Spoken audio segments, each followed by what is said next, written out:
Now, a word about animals on the Mark Thompson Show. And it's not just nothing. We talk about new policies and the new presidency and administration in relation to animals as well. How about it for Karen Dawn from DawnWatch.com? You can check her out. She's got a very robust Facebook following, and DawnWatch.com can put you in touch with all of her stuff. Her newsletter I get regularly and enjoy it because it does focus on animal issues worldwide. So give us the state of the state. What's going on, Karen Dawn? It's been a second. Yeah, greetings from Austin, Mark. It's so good to be back, and I'm outdoors because it's so darn beautiful here, which it isn't in summer. So, I want to thank you so much for plugging my DawnWatch Facebook page. But Facebook stopped sharing links somewhere in the last year, and that's what I mostly share with DawnWatch. So, even though I've got like 50 followers on Twitter versus many thousands and thousands on Facebook, I'm actually posting a lot more to X now. So I'd love it if your folks would help get the following up there on animal news. And it's all animal news there, nothing else on DawnWatch. It's DawnWatch Inc. on X. So okay, cool. We've I wanted to chat today about a couple of sad stories for specific animals that have turned into what might become good legislation and also good law for some. We've talked before here about Seder the goat. And for those who haven't seen our segments on this or don't know about this, this is a goat who, it's a couple of years ago now, was raised for 4-H by a beautiful young lass in Northern California. And she fell in love with Seder, and once they got him to the fair, she just, realized that she couldn't bear to part with him. And her mother couldn't bear for her to, given when she saw her crying over the goat. And Mum got in touch with the people who had bid the highest for the goat, $950, and said, could we possibly give you your money back? And if you, don't barbecue this particular goat at your church fair. And they said, absolutely, they agreed with it. But the fair said no. And Mum then just took it upon herself to run off with Seder and, figure she'll deal with the legalities of it later. They hid Seder on a sanctuary while they talked about it. And, basically what was going on here was she was breaking a contract. This wasn't grand theft. It was a broken contract. It was a civil matter. Yet the Shasta Sheriff's Office got involved, and they went and they took Seder from this sanctuary that she had put her at, and they killed Seder. And thank heavens, the family who this had happened to hired a lawyer, Vanessa Shakur, I think her name, is a wonderful animal rights lawyer. And this has been ongoing for a couple of years now. But in the first piece we have being settled is that they did settle with with Shasta County.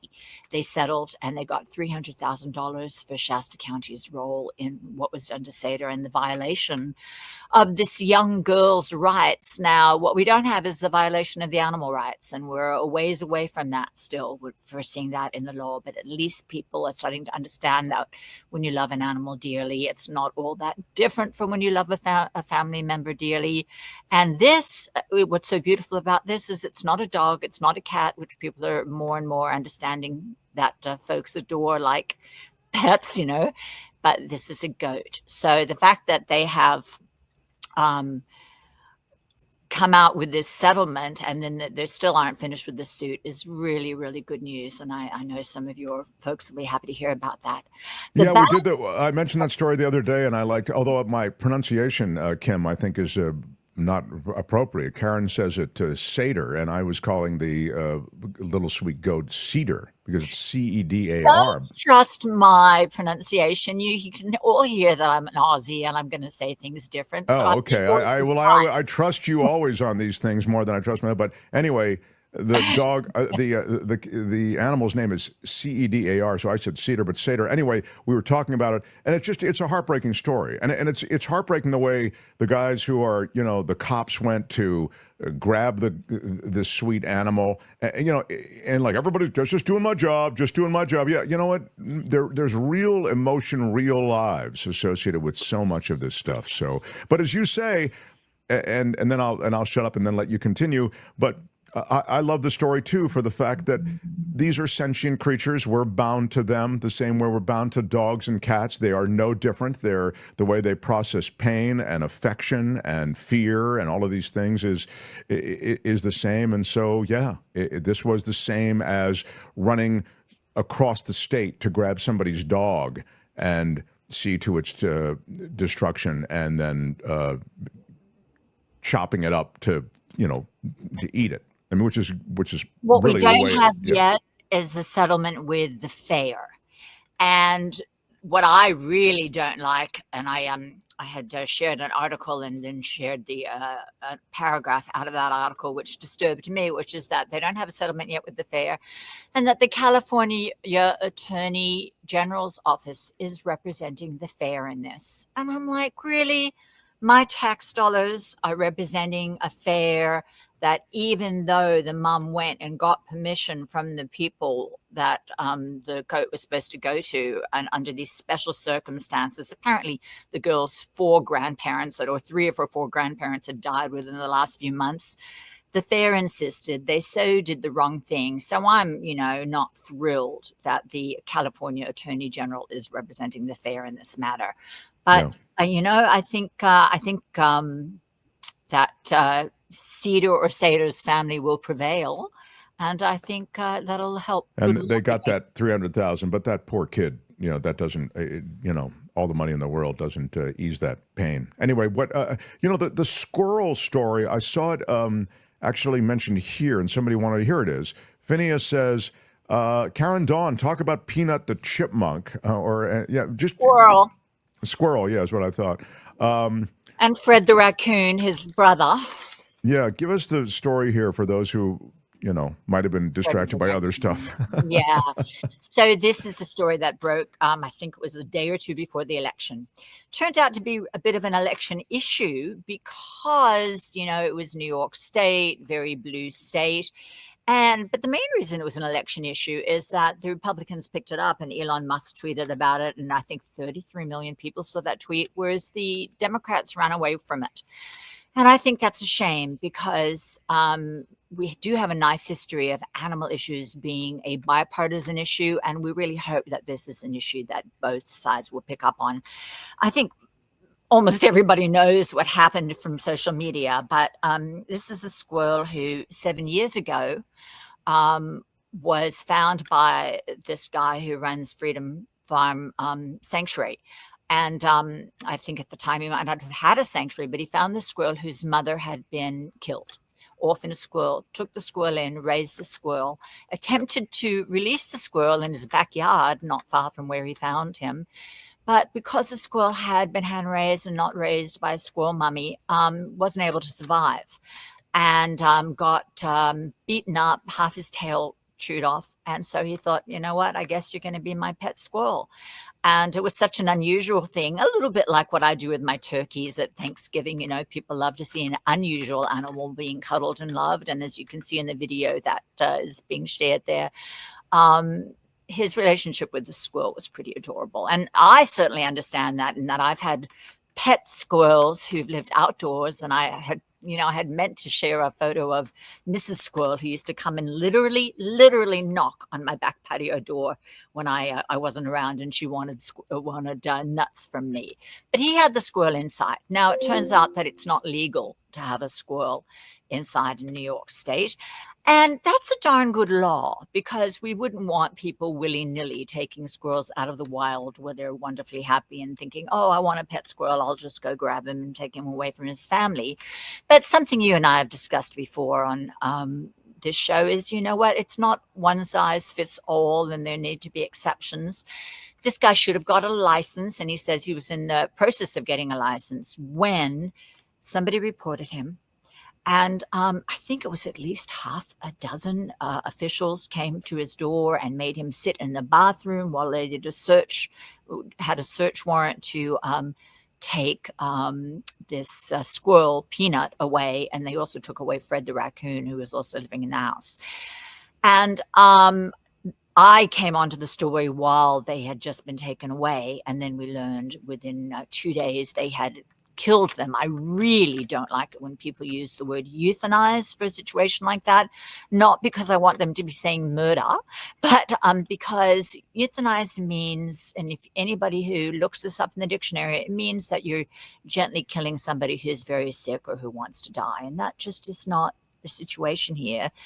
They killed Peanut and Fred. They said that Peanut, unsurprisingly, had bitten one of the people the complete strangers who tried to handle him, and that they needed to test him for rabies. But given that he'd been in this house for 7 years and hadn't been shown any signs of rabies, that's kind of ridiculous. And what we had here was just some, crazy government overreach and just lack of basic compassion, not just for the animals, but for the people who cared them and loved them, cared for them and loved them.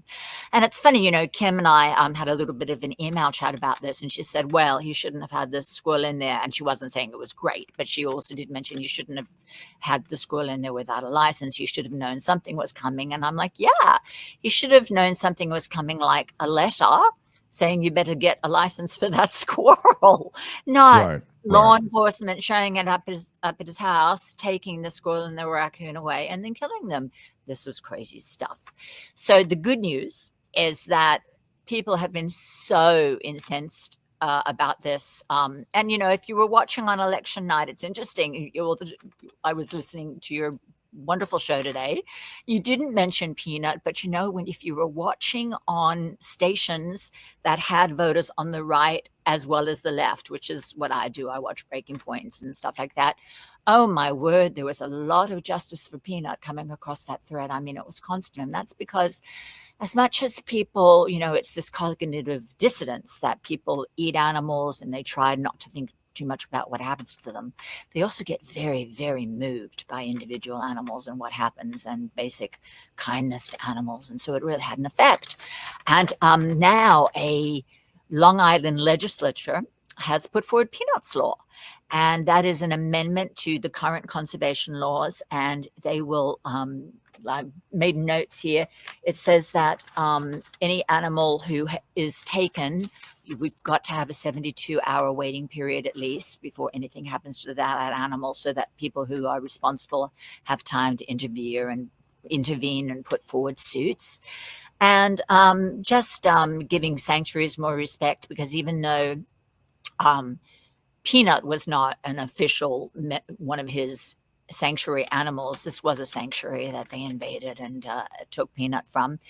So this, and it is a Republican legislator has put forward this law, but I'm so hopeful that he gets plenty of bipartisan support on that. Well, this is, as you suggested, is a bipartisan thing historically, and this particular story has so swept up so many people from both sides that it's remarkable to me that just to play the politics of this, that the Democrats ceded that ground to the Republicans, because Trump, and I've got nothing really good to say about Trump, Really? but Trump actually retweeted this Peanut the squirrel thing. Okay, so for all of you people who think this crap doesn't matter, it does. This is if you don't care about animals particularly or whatever, to whatever extent, these are politically relevant issues as well, for the reasons that you detailed, Karen. People feel strongly about sort of the cruel and unusual torture and death associated with these sweet creatures, innocent creatures. So there were the politics of this involved as well. I so appreciate the way you put that you can't believe the Democrats ceded that ground. And, I think we do have a history of one thing that you and I spoke about, is that the Democrats tend to take the animal vote for granted, and they are willing to cede ground there. And I think Peanut might be letting them know that it's probably a good idea to stop doing that, because people care passionately about basic animal cruelty. Yeah. Love your visits. Thank you for being here. Daily Animal World News is your world of DawnWatch. Again, I get the newsletter. It hits my email, so I don't need to look at X or wherever else you're posting stuff. Yep. And I recommend people get that at, is it DawnWatch.com, right? Yes. Yeah. DawnWatch.com is where you can find Karen's stuff. Karen, thank you. I look forward to next month and getting an update. Hang on tight. It's going to be an interesting ride. Thanks a lot. See you. Karen Dawn, everybody. Join the flock. Again next time for A Word About Animals on The Mark Thompson Show. Hi, it's Mark, and I thought that was great. Hit the notification bell. You'll know whenever there's a new video being dropped, and please subscribe to our channel to help us save the universe.